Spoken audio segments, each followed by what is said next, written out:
बारामती पवारांना आंदण दिले की काय अशी परिस्थिती बारामतीमध्ये महाराष्ट्रामध्ये आहे. बिनविरोध करायचा प्रयत्न आहे.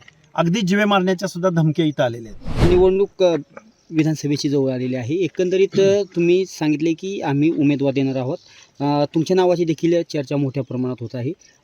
काही वेळापूर्वी तुम्हाला एक फोन देखील आला होता, त्या दमदाटीचा देखील. बघा, बारामती म्हटलं की मग काही लोकांची नावं बारामती पवारांना आंदण दिले की काय अशी परिस्थिती बारामतीमध्ये महाराष्ट्रामध्ये आहे.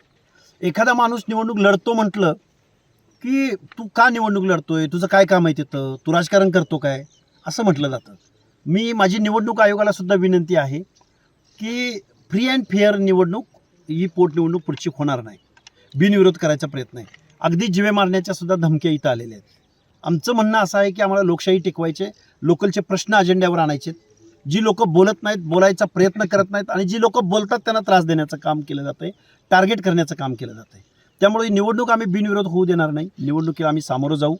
शेवटी जनतेच्या प्रश्नावर, जनतेचे प्रश्न तरी आमच्या अजेंड्यावर येतील आणि प्रश्न अजेंड्यावर आणू आणि जनसामान्यांच्या प्रश्नावर भिडायची ताकद आम्ही ठेवलेली आहे. फोन कोणाचा आलता तुम्हाला? कार्यकर्त्यांचे फोन? कार्यकर्त्यांचे हे बघा, दुसरा तिसरा म्हणजे चौथा कॉल, 4 कॉल मला ह्या 2 दिवसात आलेले आहेत. त्याच्यावरती आम्ही FIR सुद्धा दाखल केलेले आहेत, गुन्हे दाखल केलेले आहेत.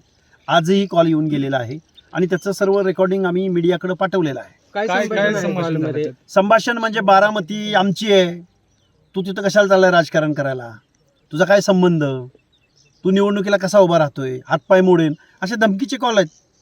आणि हे मला वाटतंय आहेत ते की बाहेरचे आहेत? आता बघा, ते शोध घेण्याचं पोलिसांचं काम आहे. आम्ही त्यांना FIR दाखल केलेले, पुण्यामध्ये FIR दाखल झालेले आहेत, अनेक ठिकाणी FIR दाखल झालेले आहेत.